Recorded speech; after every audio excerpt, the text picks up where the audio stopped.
So for those who don't know me, my name is David Melko.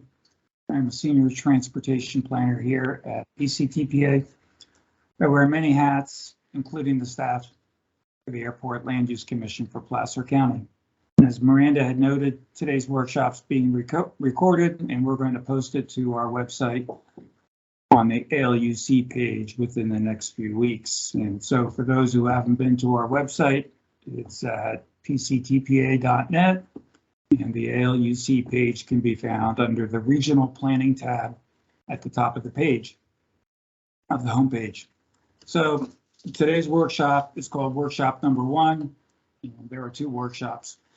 And today's workshop will provide an overview on airport land use compatibility planning, including various California statutory requirements, as well as airport land use compatibility plan requirements. And there will be a second workshop, and that workshop number 2, is scheduled for April 7th from 2 to 4 p.m. and that's on a Thursday. And that workshop will provide a step-by-step application of the key policies and criteria from the Placer County Airport Land Use Compatibility Plan. And hopefully you all have received an invitation to the second workshop. If not, reach out to me and we'll get you that link. So today's workshop is being facilitated by Mead & Hunt, and they're the consulting firm that PCTPA had hired to do the Airport Land Use Compatibility Plan update. And with that, I'll like to introduce Miranda Thompson, and she'll take the opportunity to introduce the Mead & Hunt team that's participating in today's workshop, and she'll review the workshop agenda. So take it away, Miranda. All right, thank you, David, and good afternoon, everyone. My name is Miranda Thompson. I'm a senior planner with Mead & Hunt, and I served as the project manager for both the 2014 and 2021 Airport Land Use Compatibility Plan update. And joining me today is Ken Brody, who's also a senior planner with Mead & Hunt, and he actually was the project manager for the first iteration or edition of the compatibility plan dated in 2000. We also have Marika, who's an environmental planner, and she contributed to the 2021 ALUCP update and will be participating in this presentation. Now, as you may have heard from your group leaders, Placer County and the cities of Auburn and Lincoln have attained a determination from the Airport Land Use Commission that the local general plans are consistent with the 2021 compatibility plan, which was adopted by the Airport Land Use Commission in September. And so what that means is that moving forward, each jurisdiction will be responsible for conducting airport land use compatibility evaluations of development proposals within vicinity of the 3 public use airports in Placer County. So that's Auburn Municipal Airport, Blue Canyon, and Lincoln Regional Airport.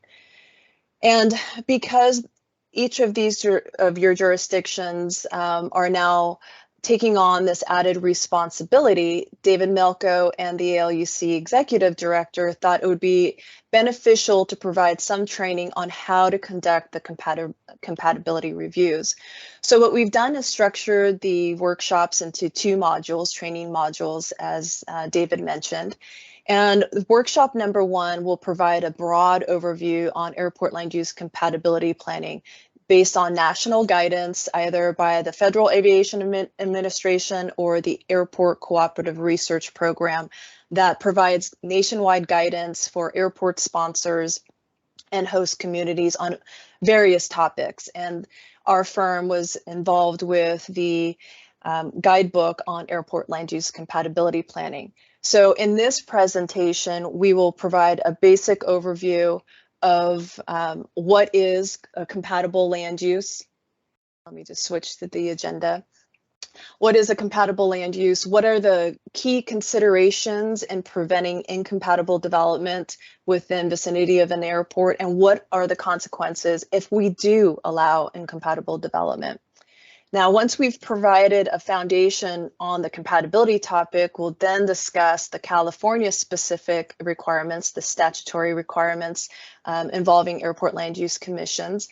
And then we'll delve into the Placer County requirements for airport land use compatibility planning. around these 3 public use airports. And as David mentioned, workshop number 2 will go into a lot more detail into the criteria and how the compatibility policies would apply to development proposals within the airport influence areas of these airports. So before we start the presentation, I just wanted to remind everyone that this session is being recorded. We will upload it to the PTCPA website as a resource for you and your colleagues. We definitely encourage you to ask questions and fully engage in these training sessions. We are here to help you better understand this topic, which is not something that most land use planners or airport operators have to deal with. It's somewhat unique and specialized, so please take this opportunity to ask questions. We want this to be informal, conversational.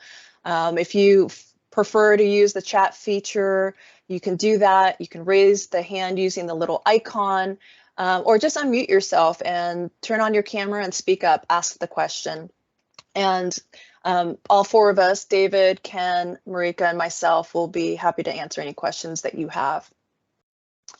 We'll also be sure to stop after we cover a section of the presentation so we can check in with you to make sure that we've fully covered the topics, and if you have any additional questions, we can certainly follow through with that.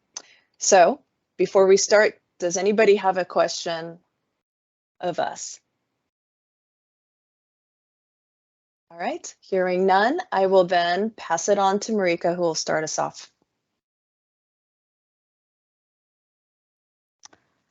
Okay, good afternoon, everybody. As Miranda said, I'm Marika Armstrong, and I'm an aviation planner with Mead & Hunt.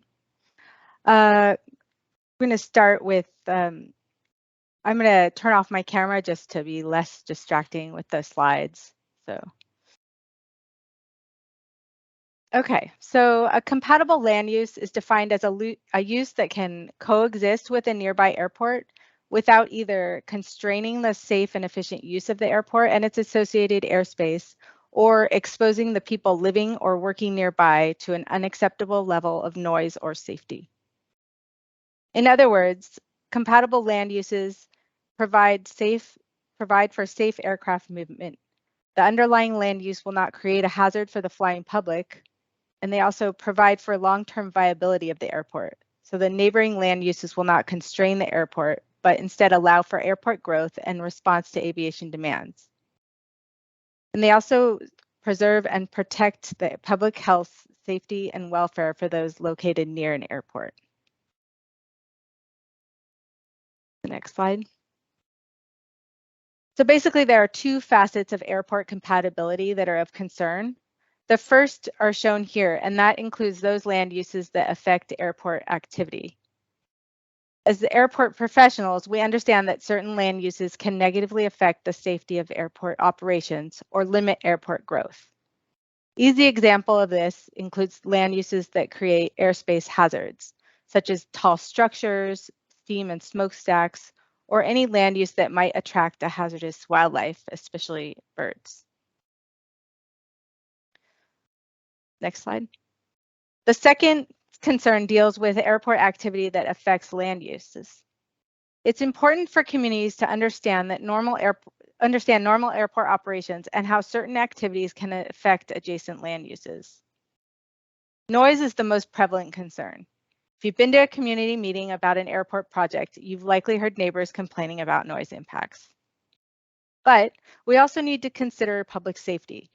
What are the consequences when something goes wrong? The pictures here illustrate how aircraft activity may affect nearby land uses. In fact, the second picture shows a single-engine Cessna that crashed into a home only a few miles away from Auburn Municipal Airport back in December.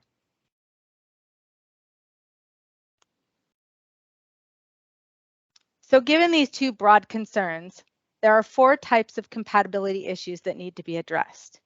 And these include noise impacts, overflight annoyance, safety for persons on the ground, and airspace protection for the flying public. Now, despite what you might hear from property owners or land use decision makers, economic considerations are not an airport compatibility factor. So at most airports, noise is the #1 concern because it occurs to some degree with every aircraft operation. Noise is the most basic and most noticeable airport land use compatibility concern since it can be disruptive to human activities such as sleep or speech.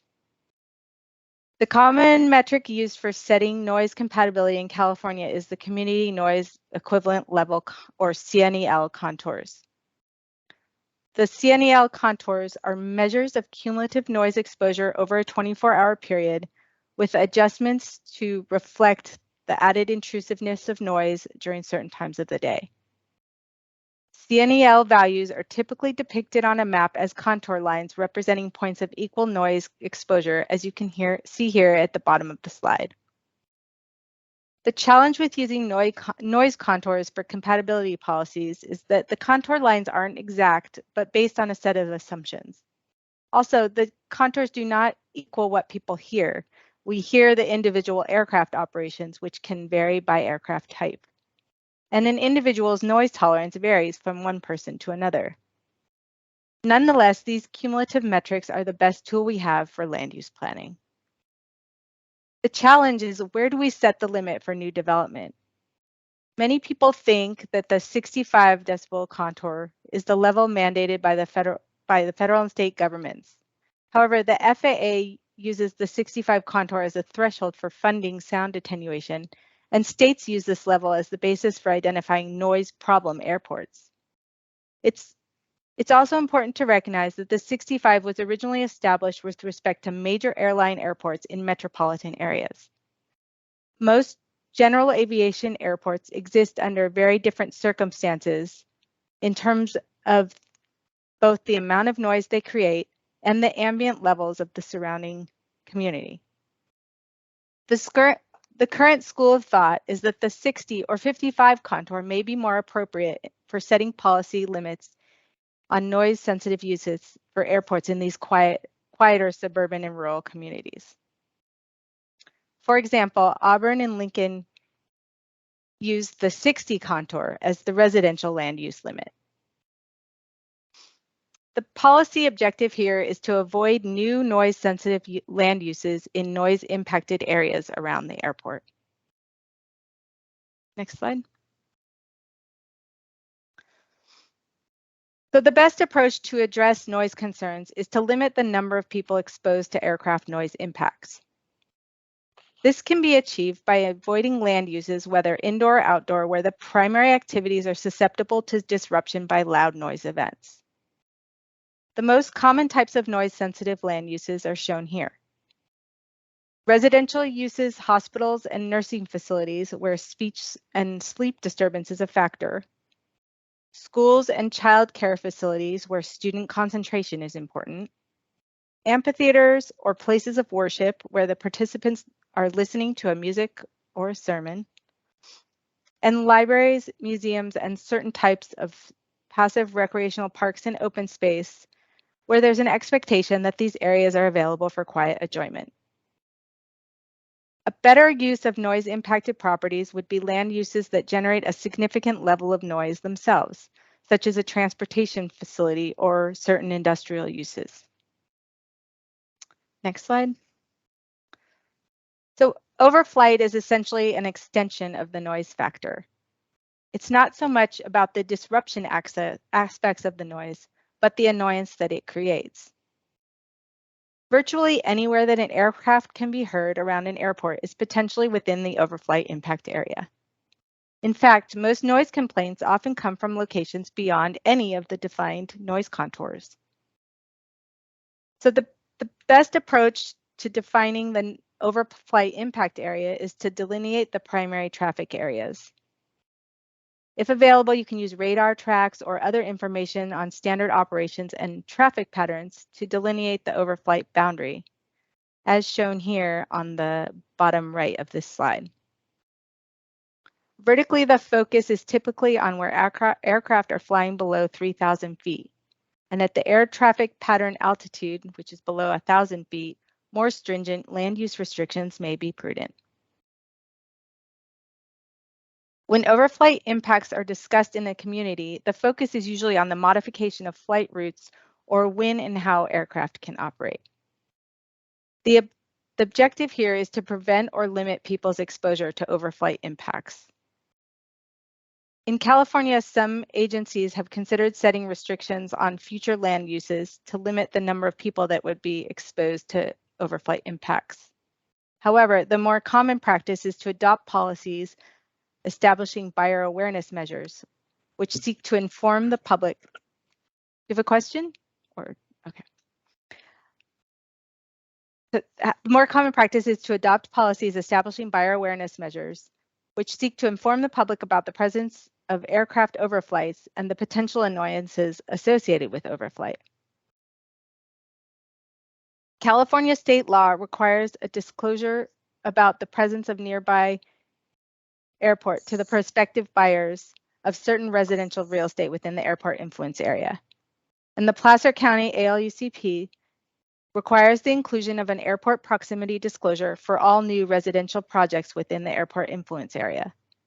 This requirement will remain even if the state law is made less stringent or rescinded.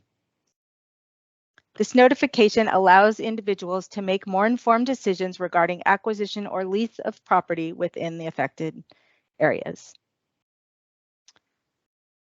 Next slide. The safety factor is concerned with the consequences of aircraft accidents. In other words, the risk of potential damage to property or injury to people on the ground in the event of an aircraft accident or emergency landing.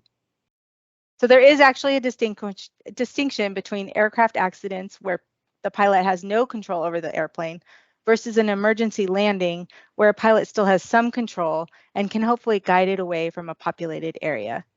We've all heard about a pilot landing on a highway or ditching a plane in the cornfield.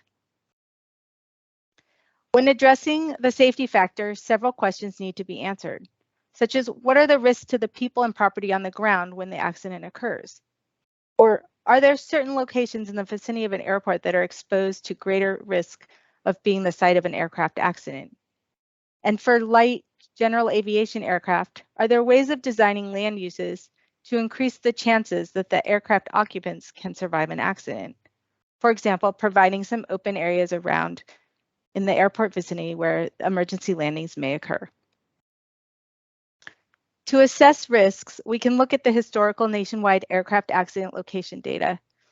This helps us recognize distribution patterns of the aircraft accidents and approximate the areas where aircraft accidents are most likely to occur. This data shows that the areas beyond the runway ends are more susceptible to risk than those areas lateral to the runway. Within these high-risk areas, the objective is to limit the number of people exposed to the risk of an aircraft accident. For residential development, the common metric is density, or the number of dwelling units per acre. And for other land uses, it is usage intensity, or the number of people per acre on the site. And further discussion on calculating density and intensity will be covered in the second workshop on April 7th. So the basic strategy for minimizing the consequence of an aircraft accident is to limit the number of people in harm's way. Therefore, uses attracting high concentrations of people would be considered incompatible in areas exposed to high risk. However, there are also certain land uses that present high risks regardless of the number of people present. And there are three types of these risk-sensitive uses. The first group includes land uses with vulnerable occupants, such as schools, hospitals, and nursing homes. These types of uses are risk-sensitive because the mobility of the occupants is effectively limited. The second group includes land uses that provide a critical community function or service. These are risk-sensitive because the consequence of an accident can have is a community-wide effect. Power plants, electrical substations, public communication facilities, or fire stations are examples of uses which provide essential emergency communication or community infrastructure. Damage or destruction to one of these uses could cause a significant adverse effect to public health, safety, and welfare beyond the immediate vicinity of the accident site or the facility. And the third type of land use are those that store or process large quantities of highly hazardous materials. Materials that are flammable, explosive, corrosive, or toxic constitute special safety compatibility concerns. An aircraft accident at such a facility could release hazardous materials and thereby pose dangers to people and property in the vicinity. These types of land uses are generally incompatible close to runway ends.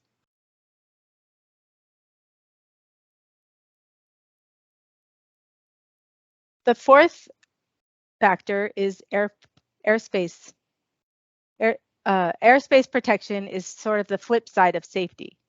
Instead of dealing with the consequences of accidents, airspace compatibility is concerned with land use features that can create airspace hazards and thereby cause an aircraft accident.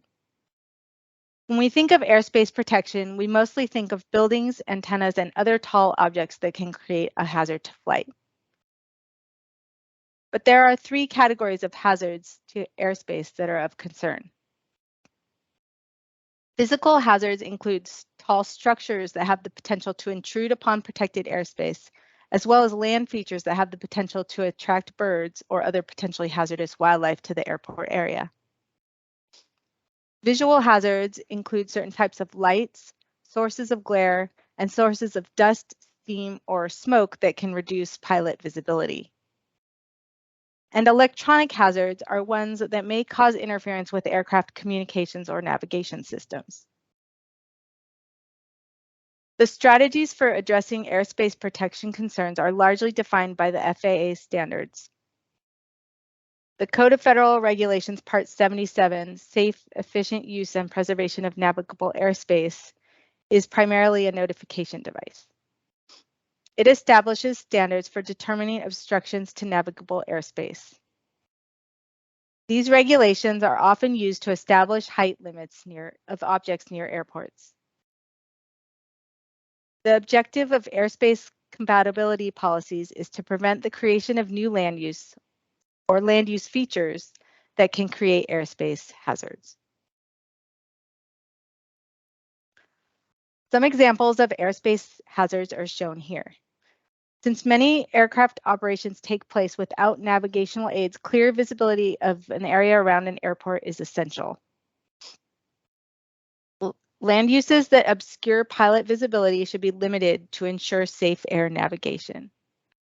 For example, construction or farming activities have the risk of exposing dirt and debris that can be carried by winds across airport operational areas. Industrial uses may generate smoke or steam. A thermal plume may not be visible to pilots, but it could cause air turbulence that may be hazardous to aircraft. And reflective materials used on a building's exterior, such as mirrored windows, and water surfaces, such as stormwater detention ponds, can create glare or glint that could distract pilots during low-level flight operations. And wildlife, particularly birds, can also be a significant physical hazard at many airports. Aircraft collisions with wildlife are a threat to human health and safety, and these interactions are steadily increasing. Farmlands can also attract flocks of birds depending on what crops are planted and harvest times. Tall structures, trees, and other objects, particularly when located near airports or on high terrain, may constitute hazards to aircraft in flight. A few examples include tall buildings, wind turbines, cell towers, and vegetation. And remember that trees keep growing. So there may be times where you need to get a landscape architect involved to provide guidance on tree species that are better suited for certain areas around the airport. Marika, we have a question from Alex. Okay. He wants an example of a use that may cause electronic interference with aircraft.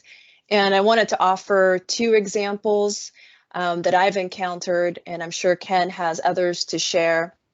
But dealing with a brand new distribution center at one of the proposed outside the airport property boundary in Southern California. And the FAA was worried that the tall slabs of cement would reflect the radar that's used to navigate in and out of the airport, would refract off the building surface and cause disruption to their radar equipment. So they wanted to do a deeper analysis of the design of the exterior of the building. Another example that I'm aware of is next to, Ken, I'm going to need your help, in Solano County, the military base, they put a bunch of wind, there's a wind farm located nearby, and that was disrupting the radar for the military aircraft. And to them, as a pilot, it looked like a weather system coming in. It just showed all of this clutter on their navigational aids in the aircraft. So those are two examples of interference. Ken, how about you?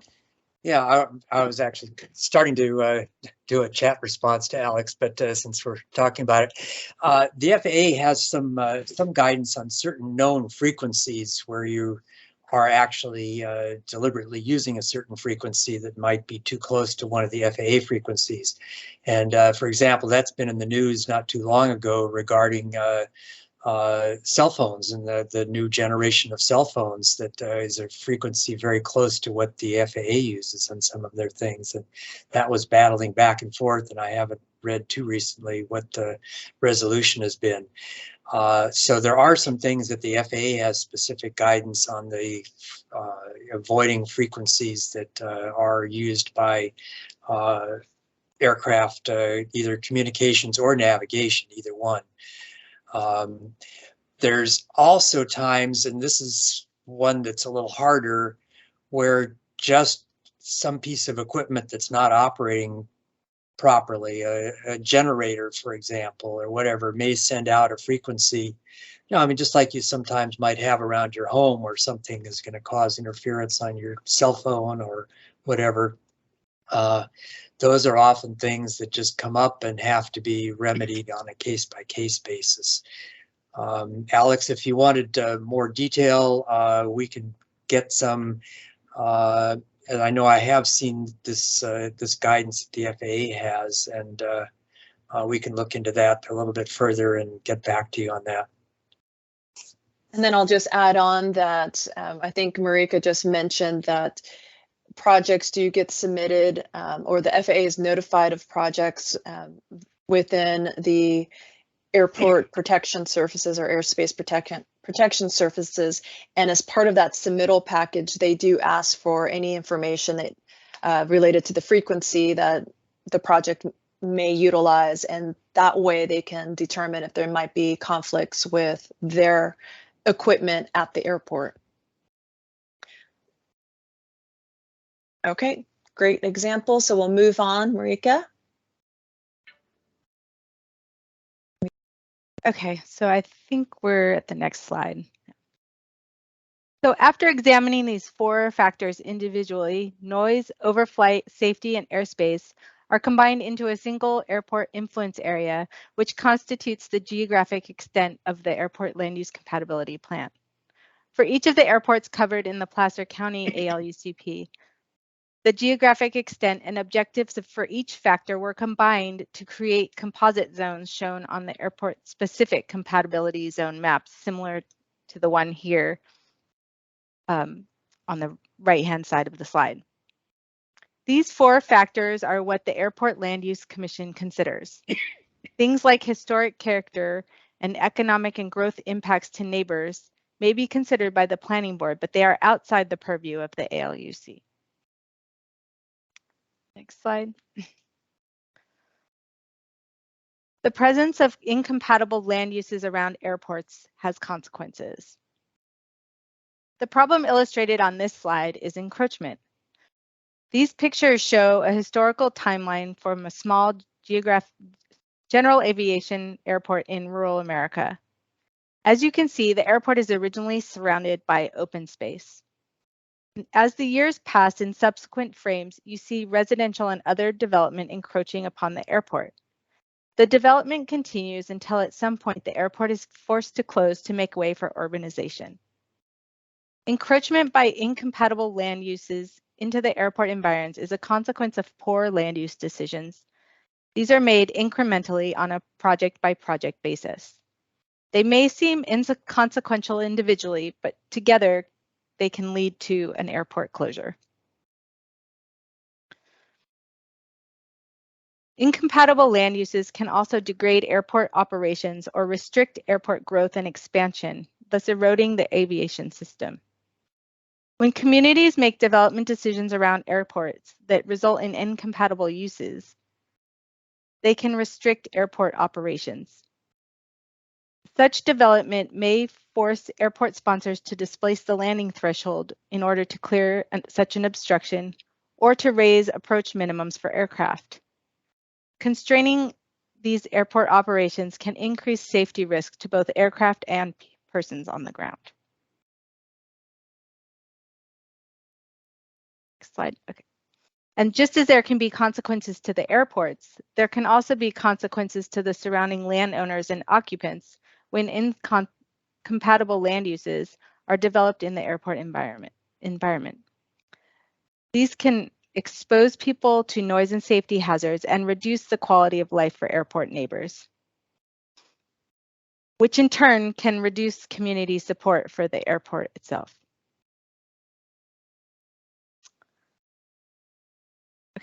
Okay, so now let's apply what we've learned by reviewing a few real-world examples. So I'm gonna turn the camera back on here.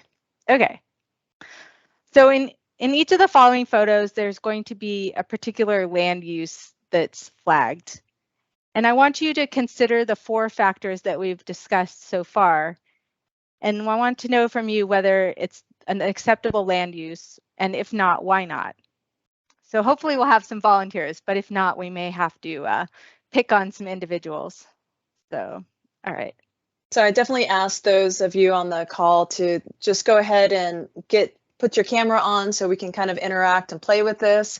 And as Marika said, we'll call on you if no one steps up. But it's just a little fun way of seeing, okay, we've talked about the 4 compatibility concerns.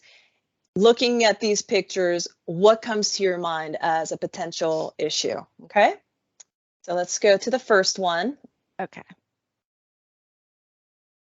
So the first one, this is Reed Hillview Airport in San Jose, and it's a busy general aviation airport with over 200,000 annual operations. So starting with the residential neighborhood at the bottom right of the slide, so do you think this is a incompatible or compatible use?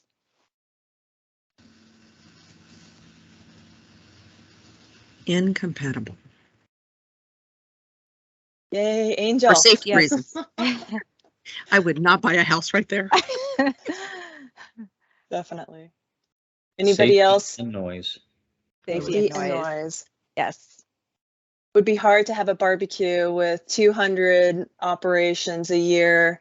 You know, there's those weekends, because this happens to be, as Marika mentioned, a busy GA airport with a lot of flight training activity.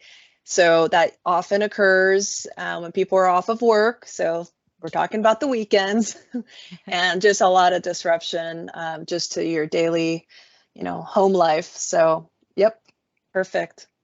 And that And approach just by a little bit of historical background here, that shopping center that's just south of the Reed Hillview Airport, when that was built back in the 1960s, it was one of the major impetuses to the establishment of the airport land use compatibility planning law by the state. The concern over seeing more of this type of development. And indeed, there have been incidences where aircraft have landed in the parking lot or even on the roof over the years since then. But If you go back in the history, the ALUC statutes actually have been around for over 50 years now. In the mid-60s is when this was first created as a law, and it's evolved since then. But this was kind of the start. Yeah, so thank you, Ken. But Ken basically took the exercise away from us. But what did you hear from the background information regarding the shopping mall? What's the big red flag here? Safety. Come on, Alex. Mass Yeah. gatherings. Yes, we're talking high intensity use. One of the crashes that Ken was mentioning occurred during the holiday season. So everybody's there shopping for Christmas presents, and this took place. So those are the types of considerations we have when we're dealing with airport land use compatibility matters. Next project? Am I correct that it looks like that the shopping mall is in the aircraft approach for the runway? Is that, yeah. That's got to be scary for everybody. Well, and those driving along that roadway there, I get flashbacks from if you've ever been to St. Thomas, that approach is very scary. And I'll admit I was one of the crazy people that got out there and watched a plane fly over so closely you could almost touch it. And here, I would imagine driving under an approaching plane, that would just be a bit frightening. For me, it'd be very distracting because I'd want to see it as an airport planner. But yeah, definitely. And in fact, in terms of the roadway, the FAA is taking a much closer look at any proposals regarding roadways intersecting the runway protection zone. And you guys are very familiar with that around the Lincoln Airport, where it kind of swoops around at the south end to avoid the runway protection zone. So good. Anything else that comes to your mind about this project or projects? All right, let's move on to the second one. Okay, so the second one, we'll start with the business park. What are the concerns with having a business park near the end of the runway?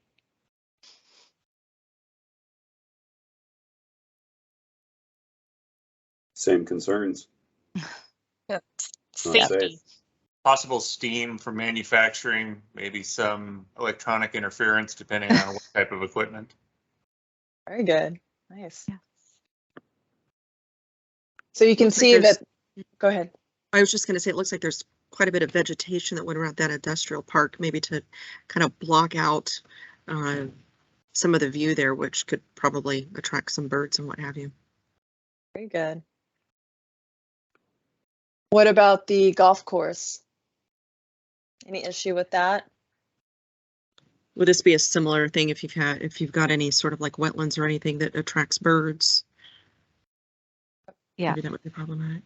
So back in the day, everybody thought it was a great idea to put a golf course near the airport until they realized, oh, we have a wildlife hazard issue now. So that's definitely a good call there. But you were going to say something else, Alex? Oh, no, that was it.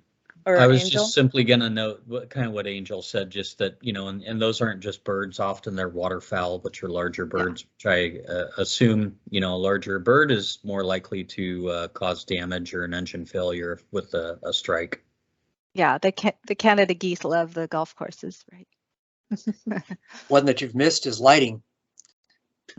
Both for both of those uses there, they may have some bright lights that could face towards the runway or towards the aircraft on approach. Definitely. And then it's not evident here, but you can see these buildings are abutting the airport. So it's definitely within the runway protection zone. So that is the highest risk area. There could be an aircraft overrun. They could land short. There's so many possibilities of something happening, and this is in the most high risk zone. And who knows what's in there? Is it a call center with a bunch of people in the office space? So, and some uses also get reused in a different way. So maybe a childcare facility comes into this park. this business park, a restaurant. So those are the types of things that we're always looking at to see what exactly is being proposed and where within the airport environs. All right. Yeah. Miranda brings up a really good point on that for you as local land use planners, is not to just be looking at what the proposal is for a new structure, but anything on down the line that can greatly increase the number of people or have a very noise sensitive use. And it's difficult to regulate that, because some of these type of changes might not be even something that normally would come through your typical planning channels. So things you need to think about up front so that they're flagged for attention later on if need be. Hi, this is Jeff. I work for Caltrans Division of Aeronautics. I'm also been involved in local planning, been a planning commissioner, et cetera. So a couple of things to also note if you're doing planning is, the project may look on its surface to be compatible, but let me point out a couple of things. The trees that are in the business park, how big will they grow? Because then they become they get into the airspace. We have that problem up here in Lake Tahoe, for instance. Some of the trees have gotten too tall, and even though they're beyond the displacement, they just are tall enough to be within the penetrating the airspace that's protected. Another is that when you have business parks or a mall, like in the previous example, those are inducements for growth. They attract business, but then they attract housing around that business. So you have to kind of look at what does the future hold? What is the opportunity for growth to continue to encroach, not just this one project, but what are the future projects that will be tied to this? And then someone mentioned the bird strikes. Well, it doesn't matter so much the size of the bird, but when a bird gets sucked into an engine of a commercial aircraft, yeah, that kind of makes it an emergency and they come around and land. For GA, a lot of times those are fatal accidents. So just some of the other considerations. Perfect. Thank you, Jeff. All right, in the interest of time, we'll just quickly skip this one. It's basically identifying a school right off the end of the runway. We talked about vulnerable occupants. There is, heightened awareness of protecting the young and the elderly. So when you get any proposals containing vulnerable occupants, beware. And just really look at the details to make sure that this is a suitable use, depending on where it's located within the policy zones, compatibility zones. All right. Any questions before we move on to the next section? No? Okay, so we can go ahead and turn off the cameras and I'll proceed with the next bit. Thank you all for participating and having fun with us.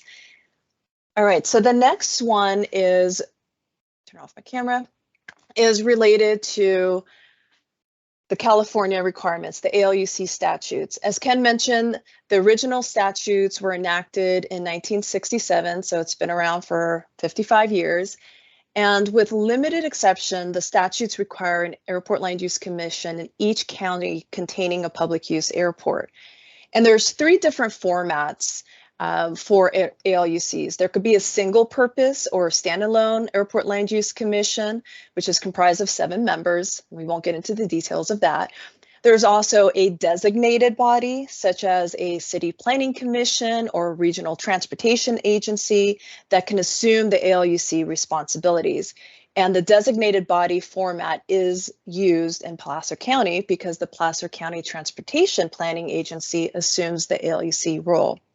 And then the third format is what is known as the designated agency, where the county and the affected cities individually assume the ALUC function.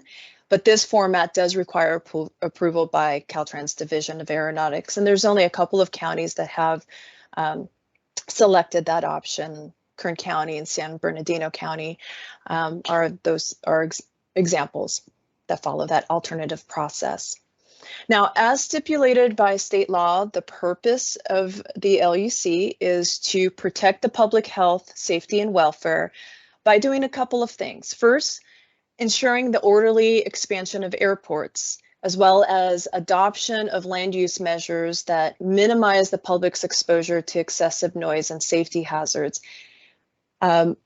What this means is that the LUC exists in order to protect the public health and safety, and that the decisions that it makes should consider the airport perspective as well as the community perspective, meaning that it must allow airports to operate efficiently and safely, and also must prevent incompatible land use development from entering the airport environs as a way of minimizing the public's exposure to aircraft impacts.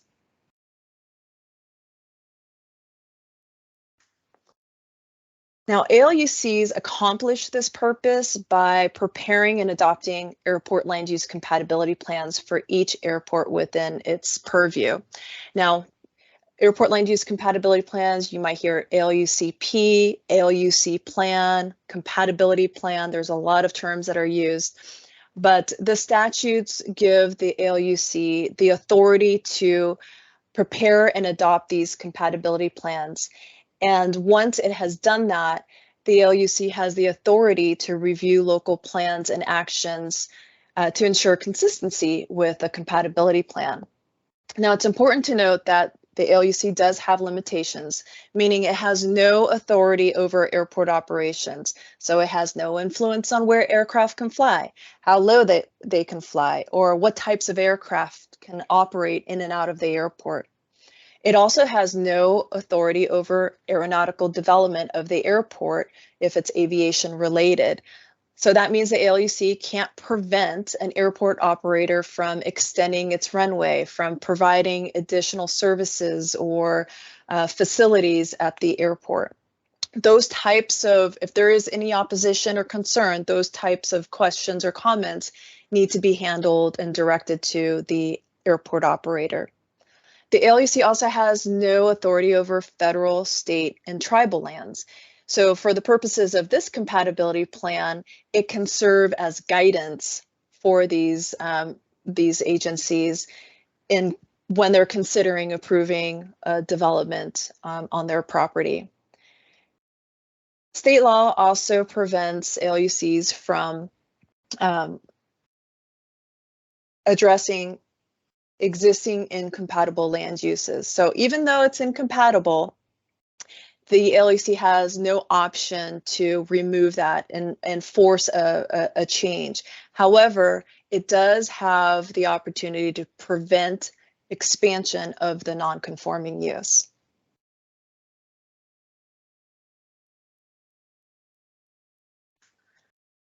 The function of the Airport Land Use Compatibility Plan is to guide compatible land use development around the airport. So it establishes compatibility policies and criteria applicable within an airport influence area. That's a term that's used in the handbook and in the compatibility plan. The airport influence area addresses the 4 compatibility concerns that Marika mentioned. And when preparing an airport land use compatibility plan, the ALUC must be guided by the statewide guidance published by Caltrans Division of Aeronautics in the document that's known as the California Airport Land Use Planning Handbook, or handbook for short. And in this compatibility plan, the ALUC must establish the airport influence area. It must cover at least a 20-year time frame, which is very similar to general plans, which you all are familiar with. And it also must be based on an airport master plan or an airport layout plan drawing approved by Caltrans.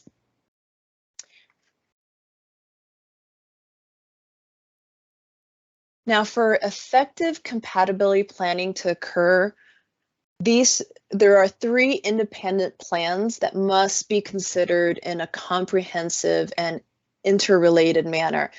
First, we have the Airport Master Plan, and it addresses on-airport issues, identifies future development needs based on forecast demand, And it usually includes an airport layout plan drawing that depicts the existing and future infrastructure and facilities of the airport. And that plan is adopted by the airport owner. So again, it focuses on development within the airport property boundary. The compatibility plan, as I just mentioned, must reflect the development proposals of the airport master plan in order to protect the airport from incompatible development and to minimize those airport impacts on the public. The next step is the general plan, which all of you are very familiar with. Now, the general plan is adopted by a jurisdiction. It guides land use development within the county or city limits. And ideally, the general plan incorporates the compatibility policies either directly in the general plan or through an implementing ordinance.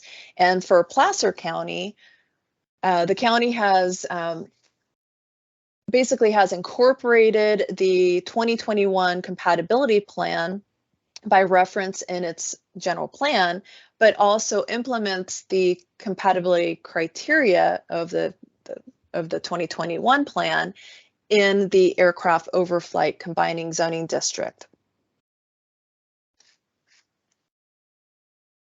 So now, before I move on, is there any, do you have questions about the California statutes and or anything related to ALUC planning in general? Okay, hearing nothing, we'll continue to the Placer requirements.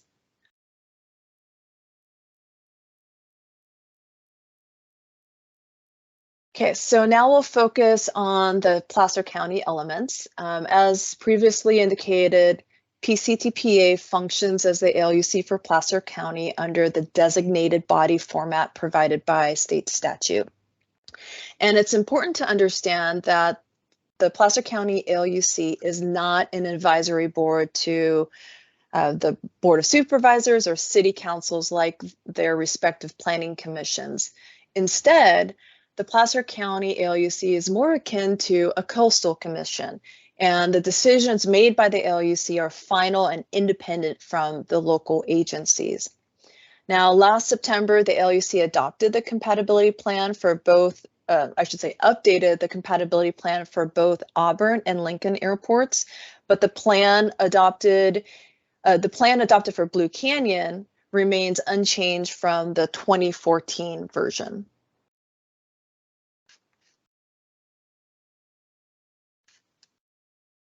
Now, the compatibility plan is organized into 9 chapters. There's an introductory chapter that sets the overall context for airport land use compatibility planning in the county.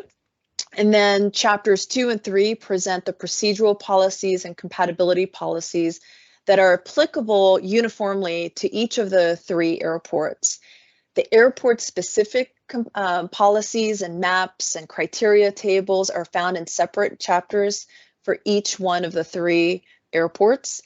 And then we have background chapters for the 3 airports that includes a copy of the airport layout plan upon which this plan is based. It depicts the geographic extents of the 4 compatibility factors.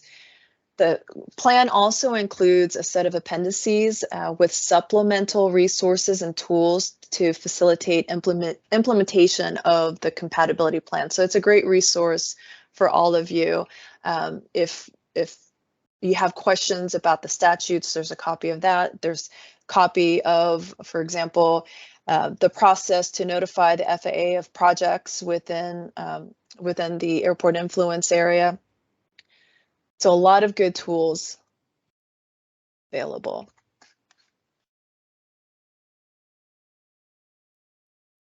Now, once the compatibility plan is adopted, each local agency, it takes on certain responsibilities.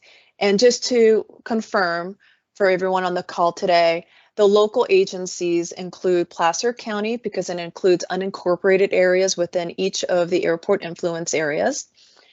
The City of Auburn, because it operates the airport, but it also has land use jurisdiction within the adjoining business park south of the airport. Then we have the City of Lincoln, who operates the Lincoln Regional Airport and also has land use jurisdiction for areas east and south of the airport. What you may not be familiar with is that special districts, school districts, college districts are also responsible for adhering to the ALUC compatibility policies. So that might mean that a project, they may have a project for a new recreational facility if it's a Parks and Recs district, or a proposed expansion to one of their park facilities. That type of project would trigger review by the ALUC. So they are also subject to the ALUC Airport Land Use Compatibility Plan. Now, once the compatibility plan is adopted, the local jurisdictions have 180 days to attain general plan consistency with the compatibility plan. And I mentioned earlier that all three jurisdictions, Placer County and the cities of Auburn and Lincoln, have attained that general plan consistency from the Airport Land Use Commission.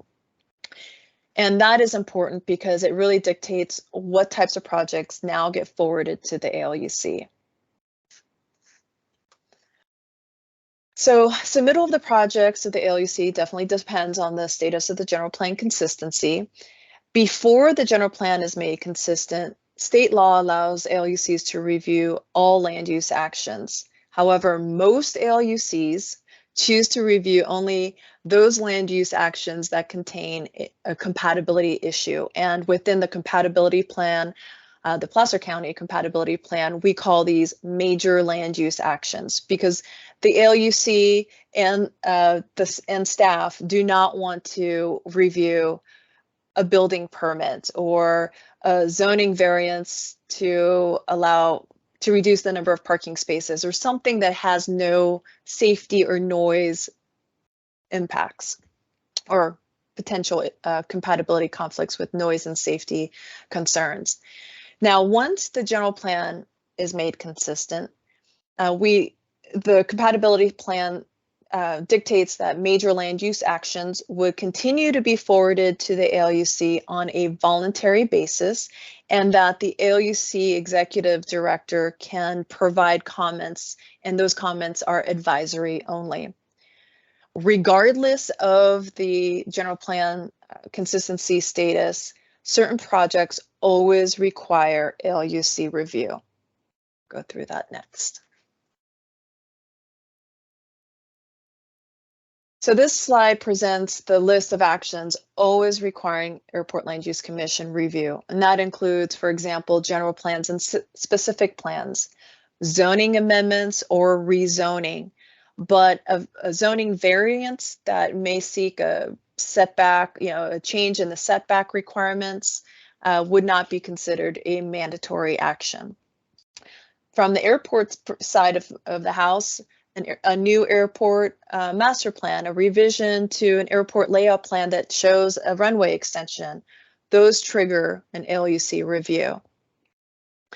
Also, it's important for us to mention that if there's a proposal that is seeking to change the basic compatibility criteria or policies in the compatibility plan, that would trigger the need for a special conditions exception from the ALUC. So it's seeking an exception to the ALUC policy, and anything that is any of those types of projects would require review by the Airport Land Use Commission. So as previously discussed, depending on the general plan consistency status, major land use actions are forwarded to the ALUC either under a mandatory or voluntary basis. And rather than reviewing all land use actions, the ALUC has identified a specific list of major land use actions that could include potential compatibility conflicts. And some examples would include pre-zoning associated with future annexation of land to the city, maybe a development agreement or amendments to those agreements, as well as non-aviation use of airport land. And Chapter 2 in the compatibility plan provides a full list of the different types of projects that would qualify as a major land use action.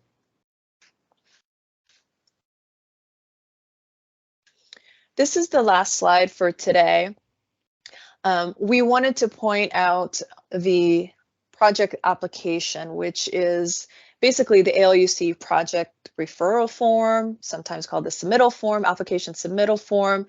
And the form is intended to be used when a local agency submits a project to the ALUC. Although this form is not often used, it is a great resource and a great tool for all of you on the phone today, because it's essentially a checklist to make sure that you're looking at all of the important factors related to a project, such as what zone is the project in? Does it meet the intensity or density limits? Does the project exceed the airspace height limits? Has the applicant submitted or received an airspace determination from the FAA? So I wanted to point this out because it is a great resource for all of you, and we will be diving into this in the second workshop, but wanted to just bring it up here. And maybe you, over the next week, you have some time to review it and see if you find it useful. But that is a great tool that we developed, and it's included in the appendix. Also worthy of note is that when a project is submitted to the ALUC, there are fees that apply. So just wanted to bring awareness to the fact that the ALUC recently approved a revised fee schedule this past January, and that's available on the PCTPA website. So I can open it up to questions again, and just wanted to thank you for your time here today. This is, again, an overview of just what is airport land use compatibility planning all about. And on April 7th, the second workshop, we are going to apply the different types of criteria to development proposals so that you can see how to conduct the actual analyses or assessments. Any questions?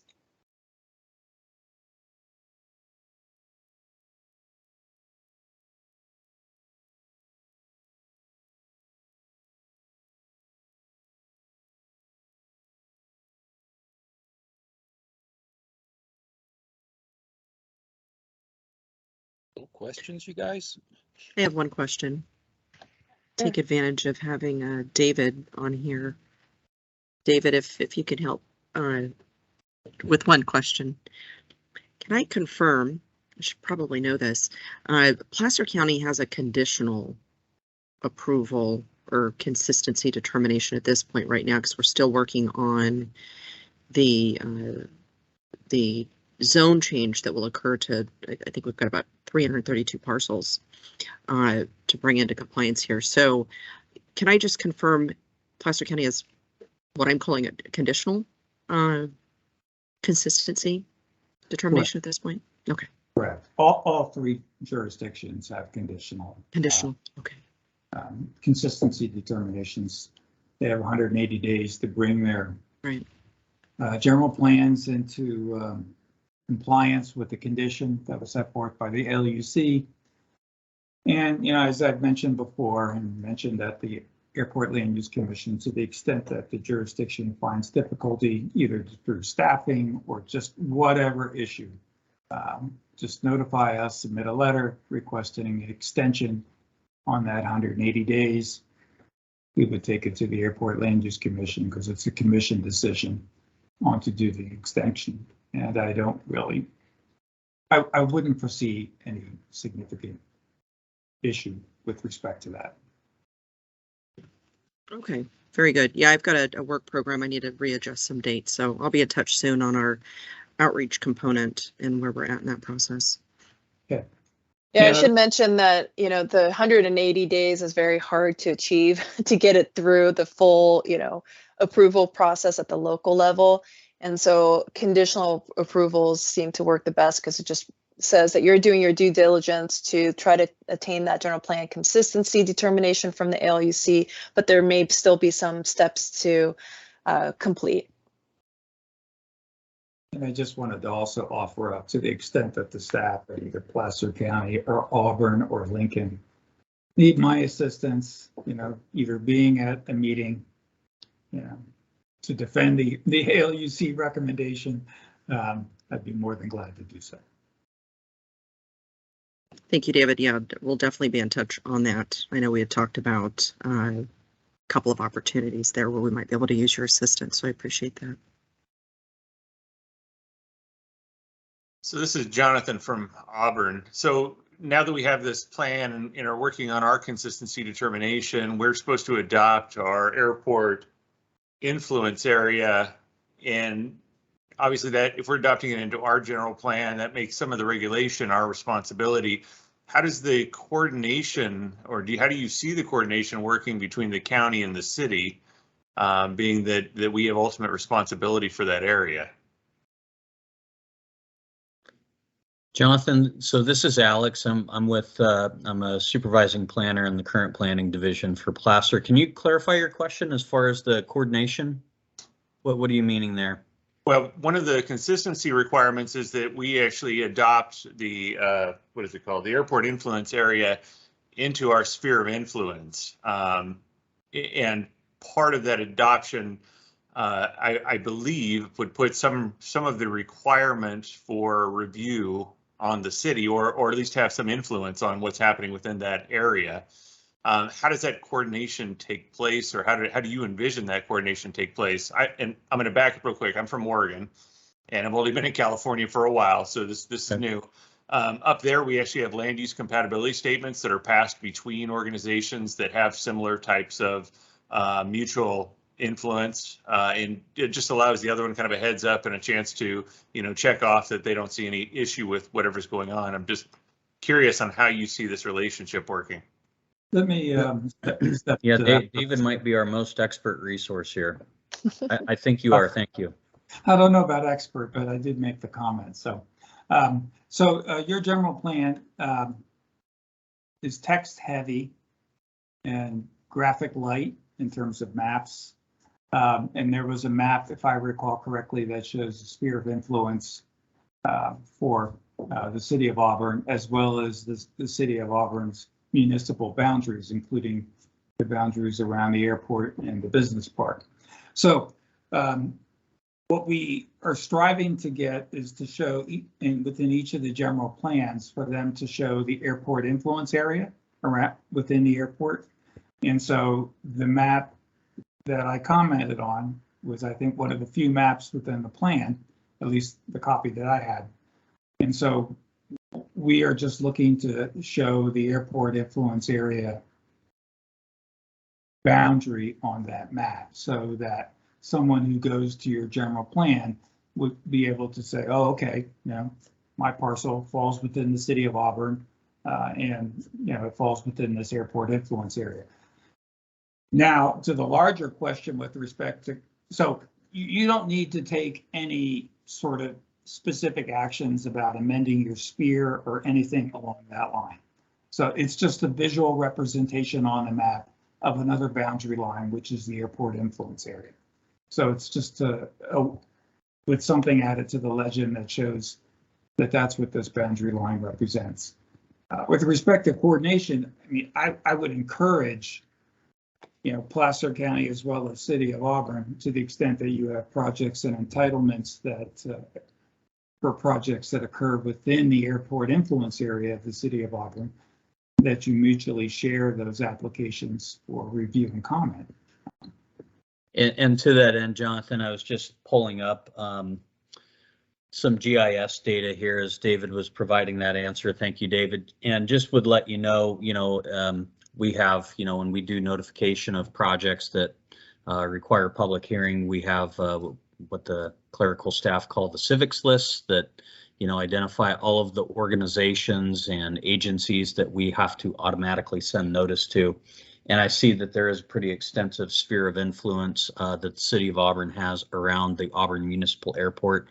And so that by virtue of that, anything that's happening in unincorporated Placer County, there should be notification of those projects going to the city automatically. So for example, as Miranda mentioned, a variance to a setback for a structure that we might process and do the review of, you all should receive notice of that project when it becomes time to schedule it for a public hearing. Okay, same with a large housing subdivision. Absolutely. Okay. Yeah.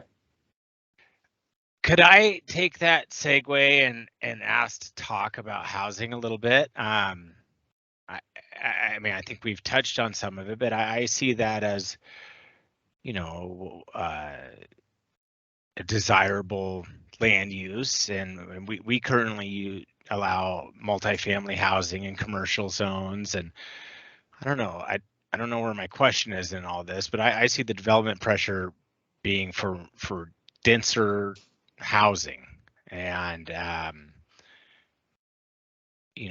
does anyone have any feedback about that being a red flag, or obviously there's height sometimes associated with that, and there's concentration of people, but as opposed to some of the other, maybe a shopping center or something that is maybe more evident. David or Mead and Hunt, what are your thoughts on housing pressures and those in relation to the airport influence areas? Well, there are some locations within the airport influence area where housing will not be appropriate, given the proximity to the airport. So compatibility zone A, basically nothing is appropriate in compatibility zone A, even though we've had some examples where development approached the runway protection zones. Compatibility zones B, we have B1, B2. Housing is not allowed in those zones.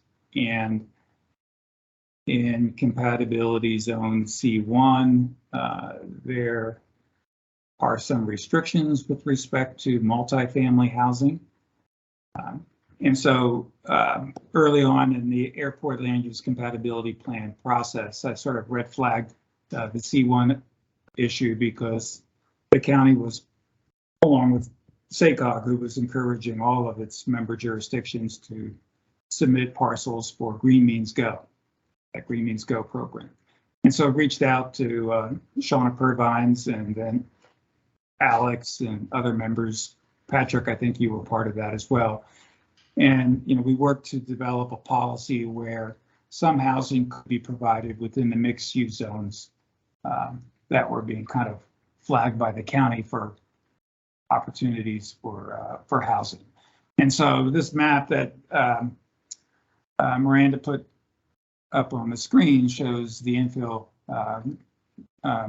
green bean zone locations that fall within compatibility zone C1, where housing can occur, assuming that they meet the policy and the criteria established within the plan. Now, when we developed that policy, we worked with the city of Auburn. Jonathan, it was before your time. It was with the fire chief and Dave Spencer, and as well as with county staff. And county staff actually took the first cut at writing up a policy. And I think it was Alex that put pen to paper. And then we worked through that. And so, housing can occur within these locations up to 20 dwelling units per acre, if I recall correctly. Now, I know the housing element, I don't know if it proposes is the right word, but maybe looked at higher density than 20 dwelling units per acre. And so in that regard, we would have to come back to the Airport Land Use Commission to address that specific proposal if it exceeded 20. I can't say, whether it would be acceptable or not. That would ultimately be a case-by-case decision depending upon where it's located. with respect to the airport. Now, I do know your green means go is greater than this particular area, and your green means go, I think, shows or includes some of the B1 zone on the east side, I think, of State Route 99, or excuse me, State Route 49. And, you know, we had talked about that as part of the development of the policy, and we couldn't recommend it. And so, you know, as the county moves forward, if the county wants to look at housing within that B1 zone, you know, it's just going to have to come forward with a request to amend the airport land use compatibility plan. So. The majority of my complaints recently from neighbors are from newer people that are moving into some of the newer housing. And, you know, the concern being that obviously we're properly putting the notifications on the titles and the avigation easements if they're necessary and those things. For any Fabio? new development, we definitely encourage as a condition of project approval that those disclosures are included in the deed to the property so that it stays with the property when it transfers from from person to person. So that's definitely a recommendation. But as David just said, we have no influence over that yet. We're the ones getting the phone calls and concerns. So I believe, and it's been a long time since I've actually had a project that's within, say, the C1 or C2 zone, but I actually can recall a variance that I had many years ago. This is dating back 10, 12 years ago. And I think as a condition of approval, and this did come from the Aluc at the time, there was a requirement for, you know, this new dwelling by virtue of just a setback variance to record a buyer's awareness deed disclosure about airport noise and, you know, interference, things like that, safety issues. And we did do that. And that's pretty common. Just to address your concern, Jonathan, you know, if we're doing a parcel map or, you know, something that is ultimately a land use entitlement for a new land use, we will be looking at those issues. And to the extent that the compatibility plan says this is what you do, you have to record that buyer's awareness deed disclosure. That would be something that we would require. Okay, good, because the latest one's in the C2, and I believe the house was built about 2 years ago, and the individual that moved in is apparently unaware of living next to an airport. So, you know, and so that may be an example where perhaps this is not part of a new project, right? It's an existing parcel that maybe, you know, has existed for some period of time. We wouldn't have any ability to do that through a ministerial process like a building permit. But if there is a discretionary process, a subdivision map, parcel map, some other, you know, thing that we're doing and looking at in that way, we would be able to apply that requirement. Okay. Yeah, if I may interject in there as well, that you know, there are the requirements, like David was about ready to say the same thing, that are within state law in terms of disclosure, just like you have to disclose other types of adverse conditions that affect the property. The law is a little bit convoluted in that it doesn't necessarily require every single residential transaction to disclose that an airport is nearby, but a very large majority of them do. If it's any kind of area that there's other things that need to be disclosed. Hey, this is Jeff. If I may weigh in a little bit, you know, we do have the disclosures and there's requirements in the State Aeronautics Act, but I find through my experience, you can't protect people from themselves. One good example is when Plumas Lake first developed, everybody drove out to those new homes that were beautiful out in the farmland, and they crossed railroad tracks to get there. But then later, a lot of those residents complained about the the railroad noise. So one of the things to bring up, though, is to keep in mind the protections of the airport and the horizon. Now, both airports for Placer County, I see as very good potential for economic development in the future, especially with the advent of advanced air mobility and unmanned systems. You know, as the I-80 corridor and 65 corridor keep getting more and more congested, they may look to air taxis to go into Sacramento and things like that. And those will be target airports because of the growth patterns that have been happening. And another thing on protections of your land uses, it takes a lot of political will, and the staff need to really inform the politicians about the pros and cons of each of the proposals that come before them. Let me go outside here, getting an interference. And anyway, one of the key items, though, is that, you know, I've seen a lot of the growth in these areas, and I've had to defend the airports, but I think that you have to realize the economic engine that you have and the potential for growth at those airports as well as the density. The other point I wanted to make is that current housing policy, because the state states these housing crises, it's in opposition. And as the state looks to cities and their housing elements to identify the open lands, it's important to remember to keep those protection zones open and not look to the affordability of the land because it's least desirable close to airports. It's really important for safety and for the preservation of those airports. Thank you. Miranda? Yes. So Patrick started this discussion, so I didn't know whether we answered Patrick's question or whether I answered it. So, or if he had a follow-up. No, David, thank you. I appreciate you touching on it. You know, it just seems like, you know, C2 and whatever the other zone is, the D zones aren't as much of a concern. But, you know, I think you answered it, but, you know, certainly I don't know that the conversation's finished. I think that, you know, as the county looks to update plans in North Auburn, you know, that's one of the focus areas that we're going to be talking about. But it seems like the groundwork has been laid with that policy. Right. And I would, you know, I understand that you've gotten some grants, you know, to do some additional work with respect to Green Means Go and community plan process update. I would just encourage you that as staff, that if you're looking at perhaps broadening where housing may go with respect to compatibility zones, that you work with us early on versus coming in at the 11th hour and saying, oh, we need you guys to do something. Yeah.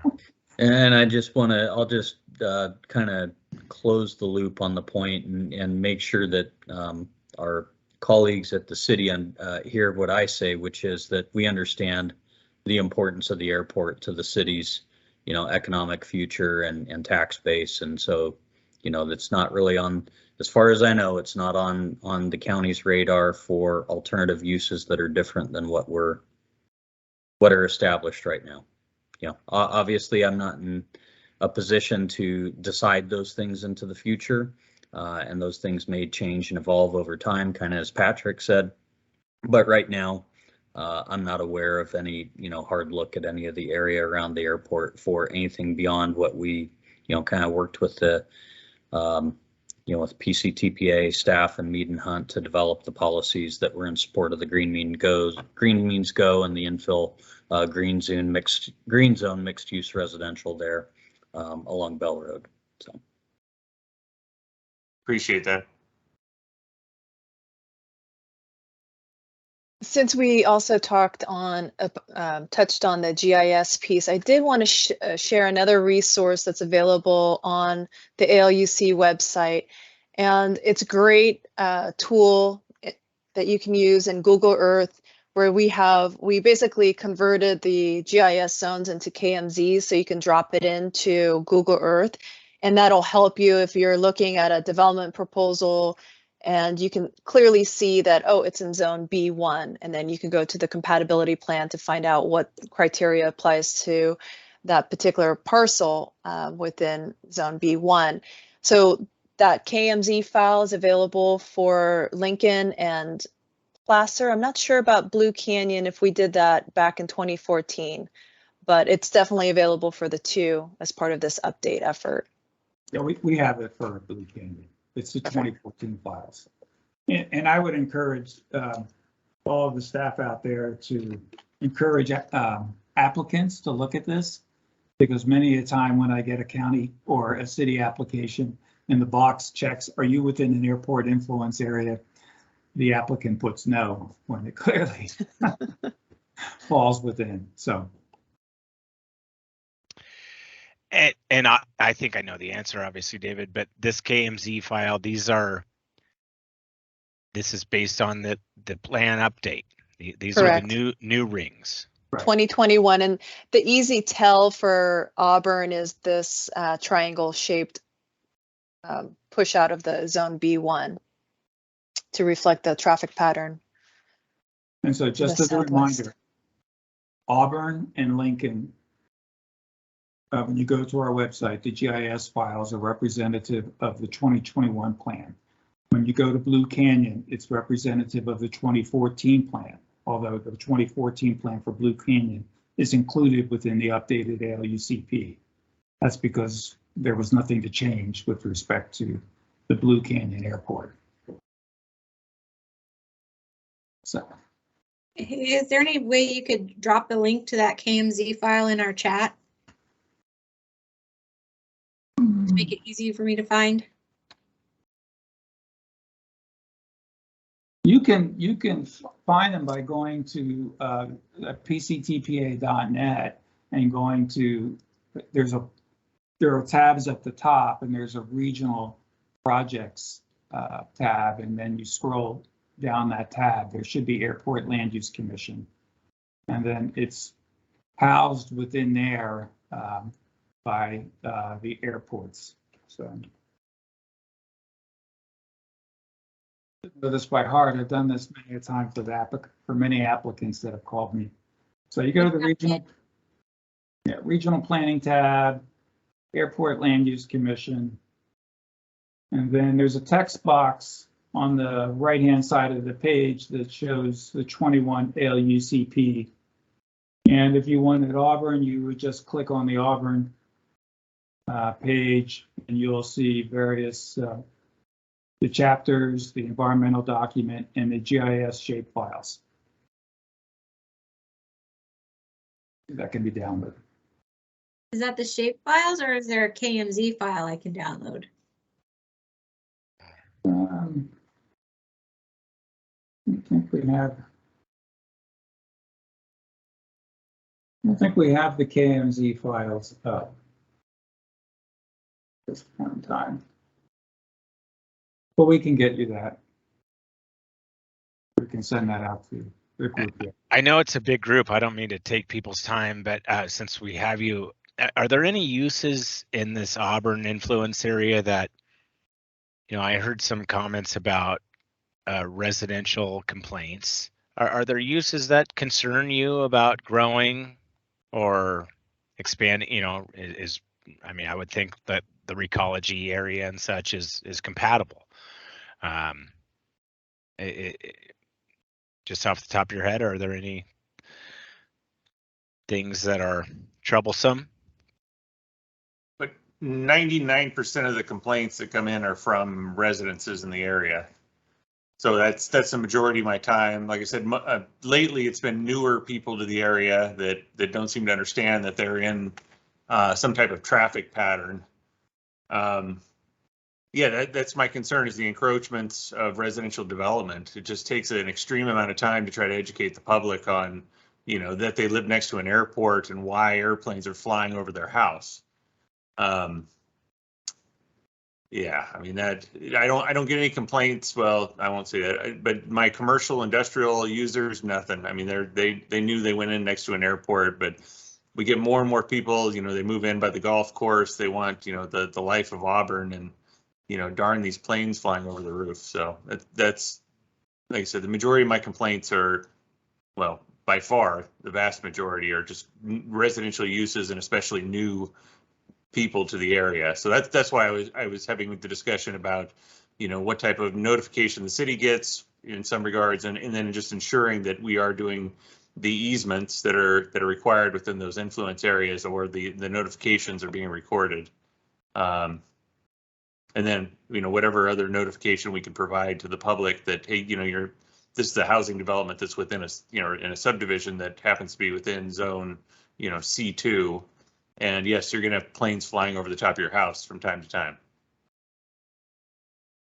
And actually, we have a very active airport, and it's getting more active. And, I'm completely out of tie down spaces. We have no hangar spaces. We are a completely committed area, and it's great. I mean, it's got a great vibrancy. It's a huge economic driver. We're working with a lot of the people in the industrial park there that use it for logistics and now transportation. And so we see a lot of benefit to the future of it. But it's, the amount of time I spend listening to complaints is taking away my ability to do my capital facilities planning and develop projects out there on site. This concludes Hey, Jonathan, my staff report. Just out of curiosity, do you ever ask any of the folks that are calling in if they, in fact, know whether or not there is that buyer's awareness deed disclosure in the title of their property? And I've asked, how you didn't realize that you're moving next to an airport. He said, no, I would never have moved here if they had known that. So, I asked them to go back and look at their title, but by then they're so disgruntled that they, really don't want to talk to me anymore anyways. Have you noticed if most of those complaints are coming from, single family homes versus from like apartment complexes? Because I think the tendency is for denser development, as Patrick was mentioning, and just curious to know what your experience has been from the noise complaint side. As I understand it, we had a big issue at some point with the mobile home park at the end of the runway, and that was part of the reason now that we lean left when you depart. But I actually haven't gotten anything from there. It's all single family residences now in the area, in and around Bell Road mainly, and then up on the hill back behind there. I don't know what the name of the road is there, but Dry Creek. Yeah, the Dry Creek area. So where your cursor is. And yeah, they're single family. Some of them are frequent flyers, as I understand it. They're people that we've dealt with for, years, every time somebody flies over. But the most aggressive ones lately have just been new people to the area. And of course, they're very upset with the investment that they've made and the fact that they wanted to retire to a quiet community and they're sitting out in the backyard doing yoga and there's planes flying over the top and it's just distracting. So I live next to Beale. I see all kinds of stuff fly over and I'm not disappointed, but I guess I have a different mindset.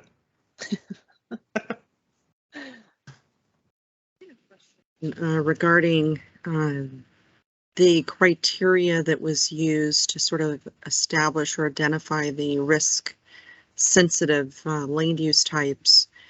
And the reason for my question, I had a project, we had a project that had come in recently where there didn't seem to be a good sort of description for this project or way to really identify it. It was sort of between a cross between a caretaker's facility, could call it a hospital, but yet the clients that this particular use would be serving do not necessarily fit some of the criteria that you would often see for, senior citizens or individuals that might be hooked up to equipment and what have you in a hospital. And so I'm just kind of curious to know if there's any sort of further discussion or analysis relating to the identification of these sensitive land use types. I'm wondering if we could maybe talk about that just a little bit. I'm curious to know when special considerations are made when projects are coming in and they don't appear to be consistent here. Is there any sort of additional detail that maybe perhaps the ALUC might consider when granting sort of approval for these special considerations? Yes, great question. I think I'm going to say that it really is a common sense issue. You have to look at the details of the project and then determine where it best fits in terms of the land use criteria table. So here is the criteria table for Auburn as an example, and it provides the land use category and gives a sample list of the different types of land uses and some example types of facilities that may fall within those example land uses. And it says here at the very top, multiple land use categories may apply to a project, and land use is not specifically listed shall be evaluated using the criteria for similar uses. So that's where the judgment call comes in, because this is not going to cover every single scenario for a particular project. And so it's beholden to the applicant and working in tandem with the planner to identify what types of occupants are you planning to accommodate. If it's a transient, transitional or congregate care facility, what's their mobility level? And there's a description provided in the compatibility plan as to what constitutes a vulnerable use. And so just based on that definition, you have to drill down deeper into the specifics of the land use proposal and identify which category or categories could apply to the project, and just start working to figure out which one makes the most sense, with the understanding that the objective here is to not expose people to any potential risk or noise impacts, and that special care is required for vulnerable occupants like the elderly or children. And so just to kind of go through those types of questions and figure out what best describes this particular project. So it's tough because it's very nuanced, and definitely need to dig into the specifics to see what would apply. That's very helpful. Thank you. Yeah, and I think you touched on a few of the questions that I had. You know, whether or not if particular client could maybe escape, or maybe hear if there's an emergency situation going on, maybe perhaps not being hooked up to equipment. Do they have the ability to escape during an accident? So those were some of the things that I wanted to kind of dive into a little bit more. So I might look for this. You mentioned there is a section that does discuss what a vulnerable use is. I might go back and see if I can find that. And there's also a policy covering risk reducing measures that you can incorporate into the building zone sprinklers, so that if one part of the building is struck by an aircraft, it allows the rest of the building to still the function in terms of the sprinklers. Adding additional emergency exits. Though there's some options there that could be incorporated as conditions of development based on your analysis. Angel, that policy on the risk sensitive land uses is 3.4.9. Thank you. Any other questions? If you Thank you, Miranda. We could briefly go back to where you showed the Google Earth map. Okay, so to the person who asked, can I get the KMZ files? We'll work on that. I guess full disclosure here, we're losing our person that deals with GIS, and so anyway, but we'll get it to you. But if you go, David, I found it. Okay. Stand by. I found it. I'm a little new to the KMZ thing myself, so but I did locate it. I downloaded it. Thank you guys. Okay. Yeah, and I think it's as simple as dragging and dropping the file into Google Earth, and then you may have to do an extra step to save it. But so when I go into Google Earth, I always see the Auburn compatibility zones or Truckee compatibility zones. I have all of them. Well, what I was going to say is on each of the airport specific chapters, there's when you go to like Auburn Municipal Land Use Compatibility Plan, there's a map there that is an interactive map that you can open up within Google Earth, and so you would be able to use that until we get to the KMC files. But it sounds like it all solid. Just as a note, I think I've bumped into with someone that depends on which version of Google Earth you have. I think you have to have the Pro version for that to work. I'm not totally sure on that, but I know that one of our clients did have an issue at one point, and it had to do with which Google Earth version they were using. So. Okay. All right. Anything else from the group? All right. Well, thank you again for joining this session. We have our second one planned next Thursday, April 7th.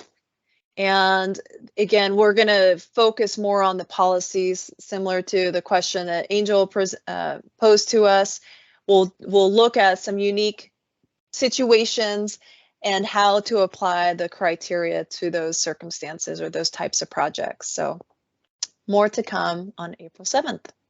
And David? just as a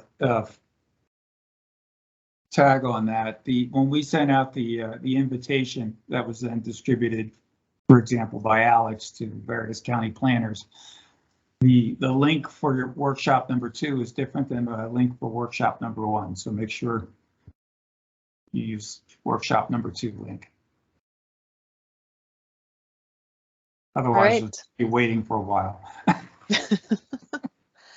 Well, great. Thank you again for having this discussion with us. I hope you were able to take a few things away from this training session, and we look forward to seeing you guys next Thursday, same time, different link. Thank you, everyone. Good session. All right. Thank you. Very good. Yeah. Thank you all. Have a good day. Right.